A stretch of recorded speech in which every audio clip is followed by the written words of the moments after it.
नमस्कार दोस्तों। आज की हमारी मौर्य साम्राज्य की क्लास नंबर 2 है। और इससे पहले हमने चंद्रगुप्त मौर्य के बारे में बात की और आज हम बात करेंगे बिंदुसार के बारे में। ठीक है, तो आज का हमारा टॉपिक है वो है बिंदुसार के बारे में।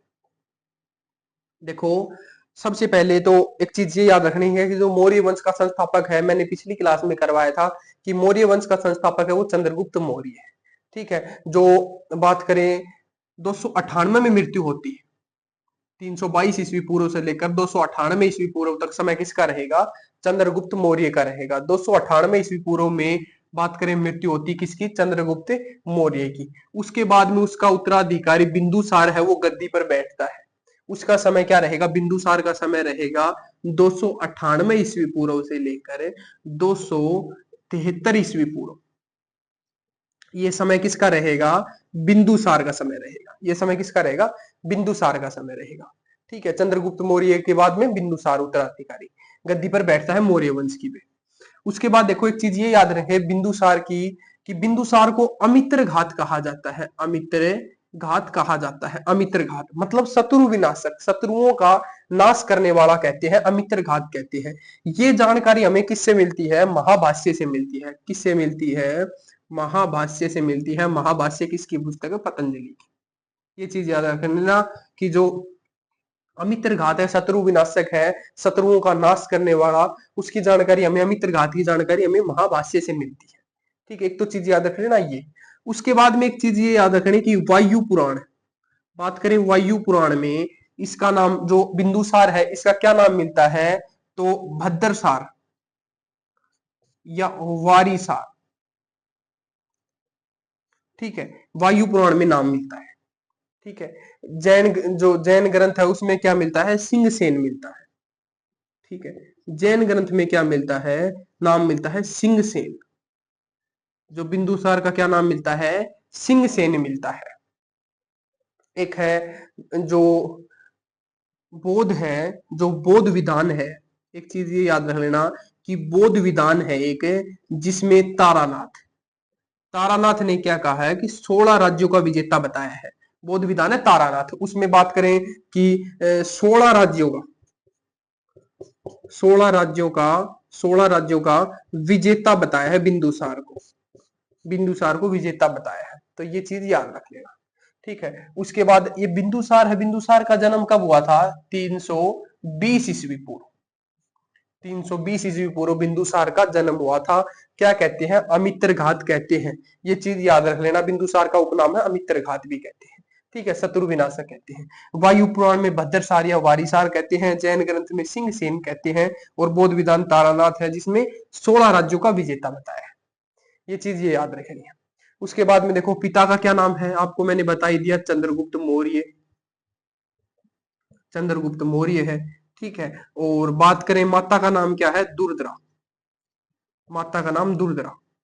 ठीक है, तो और इसके दरबार में एक मंत्री भी था चंद्रगुप्त मौर्य, जो मगध का जो अंतिम वंश था, नंद वंश, जिसमें धनानंद को हराता है चंद्रगुप्त मौर्य।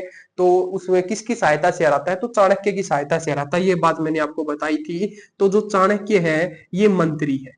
ठीक है, ये चाणक्य है, ये चंद्रगुप्त मौर्य के समय भी मंत्री था और बिंदुसार के समय में भी मंत्री था। ये चीज याद रख लेना। तो चाणक्य है ये चंद्रगुप्त मौर्य को सीमित मात्रा में जहर देता था, दूध में मिलाकर जहर देता था कि जैसे पहले कि चंद्रगुप्त मौर्य जहर से भी ना मरे, इसलिए इसे सीमित मात्रा में, थोड़ी थोड़ी मात्रा में जहर देता था दूध में मिलाकर। तो वो दूध है, एक बार दूरदरा पी लेती है, दूरदरा पी लेती है। और दूरदरा है जो बिंदुसार की माता है और चंद्रगुप्त मौर्य की पत्नी है, इसकी तबीयत है वो खराब हो जाती है। उस समय बिंदुसार था वो गर्भ में था दुर्धरा की।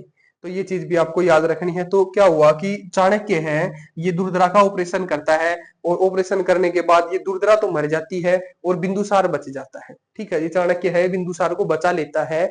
और इसमें क्या होता है कि जो तब होता है बिंदुसार, तो इसके शरीर है उस पर बहुत सी बिंदु थी। ठीक है, तो बिंदु थी इसलिए इसका नाम क्या कर दिया गया? इसका नामकरण है वो बिंदुसार पड़ा। ठीक है, तो ये चीज भी याद रख लेना। और एक चीज ये भी याद रख लेना कि सर्जेरियन विधि, मतलब ऑपरेशन से हुआ था, वो भी याद रखना, सर्जेरियन विधि द्वारा हुआ था बिंदुसार। ये चीज भी आपको याद रखनी। ठीक है, उसके बाद एक चीज आपको याद रखनी है, बिंदुसार है वो कौन से धर्म को मानता था, तो वो याद रखना है, आजीवक जो संप्रदाय का है वो याद रखना है। देखो एक चीज ये भी याद रख लेना कि जैसे हम बात करते हैं तो चंद्रगुप्त मौर्य की, ठीक है, एक बात करेंगे बिंदुसार की, एक अशोक की। तो आपको याद रखना चंद्रगुप्त मौर्य है वो तो जैन धर्म को मानता था, ठीक है, जैन धर्म का अनुयायी था, ठीक है। और ये अशोक था, ये याद रख लेना बौद्ध धर्म का था, बौद्ध धर्म का अनुयायी था। और बिंदुसार था, ये था आजीवक संप्रदाय, आजीवक संप्रदाय, जैसे ब्राह्मण धर्म से संबंधित था आजीवक संप्रदाय। एक बार बौद्ध धर्म में भी हम बात करते हैं कि जो मखली पुत्र गोसाल है, मखली पुत्र गोसाल वो आजीवक संप्रदाय का जो संस्थापक है वो किसे मानते हैं, मखली पुत्र गोसाल को मानते हैं, जो हमें बौद्ध धर्म में बात करते हैं। तो ये चीज भी आपको याद रखनी है, ठीक है। उसके बाद एक चीज ये याद रखना कि बिंदुसार के 101 बच्चे थे, 16 रानियां थी, जिसमें से एक तो था सुसीम, था सबसे बड़ा था सुसीम। एक तो ये जो प्रमुख है ना वो याद रख लेना, सुसीम था बड़ा, और एक था वो अशोक, ठीक है, एक याद रख लेना अशोक। ये दो प्रमुख थे। सुसीम की बात करें तो सुसीम है जो उत्तर में, ये चीज याद रख लेना कि उत्तर में है, जैसे कि पेशावर है, जो तक्षशिला है, तक्षशिला, तक्षशिला का सूबेदार कौन था, सुसीम था, बड़ा था जो जो और दक्षिण में कौन, जैसे दक्षिण में बात करें तो अवंती पढ़ते हैं, जैसे हम उज्जैन पढ़ते हैं, ठीक है, जो शिप्रा नदी के किनारे महाकाल नगरी है, तो वहां का सूबेदार कौन था, अशोक था। तक्षशिला पर 2 बार विद्रोह हुआ, तक्षशिला पर 2 बार विद्रोह हुआ, ठीक है। तो उसको दबाने के लिए किसे भेजा, जो अशोक है अशोक को भेजा, बिंदुसार ने किसको भेजा, तक्षशिला विद्रोह को दबाने के लिए अशोक को भेजा। जो हमारी अगली क्लास आएगी वो अशोक पे ही आएगी, उसके भी बारे में बात करेंगे, लेकिन ये चीज आपको याद रखनी है, जो तक्षशिला विद्रोह को दबाने के लिए किसे भेजा, अशोक को भेजा, ठीक है। उसके बाद देखो एक बात करते हैं, एक राजदूत आया था बिंदुसार के समय में, जिसका नाम क्या था, डायमेक्स, जिसका नाम क्या था, डायमेक्स।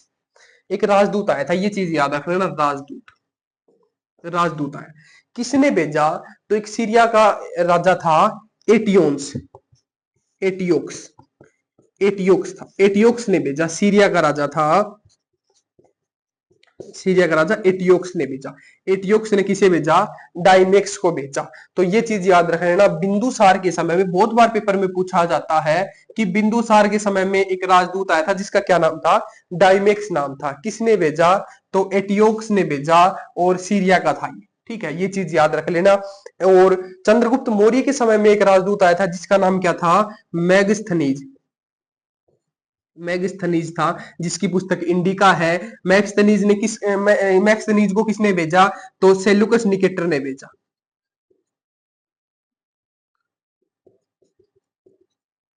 सेल्यूकस निकेटर ने भेजा, ये भी चीज याद रख लेना।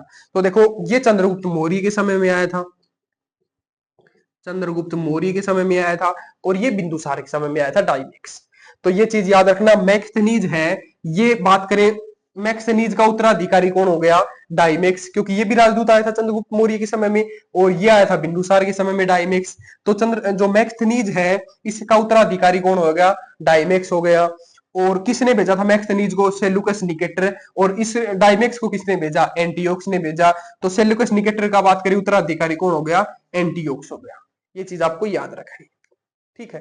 तो हमारी बिंदुसार की जो क्लास है वो आज की खत्म होती है।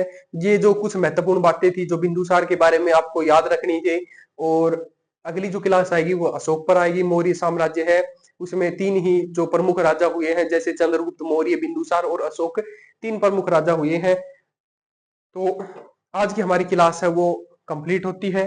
धन्यवाद।